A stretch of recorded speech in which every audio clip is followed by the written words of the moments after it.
Saudara Lun, video pria mengamuk usai menyaksikan tim kesayangannya Malaysia kalah dari timnas Indonesia saat Piala AFF 2020 viral di media sosial. Akun TikTok @rizkyzulianda105 mengunggah pertama kali postingan tersebut.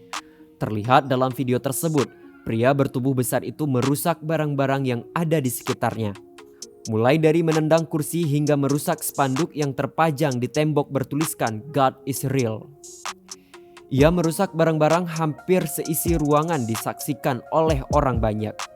Pria itu coba ditenangkan oleh orang di sekitarnya. Sayangnya, pria tersebut terus berteriak seakan tak peduli.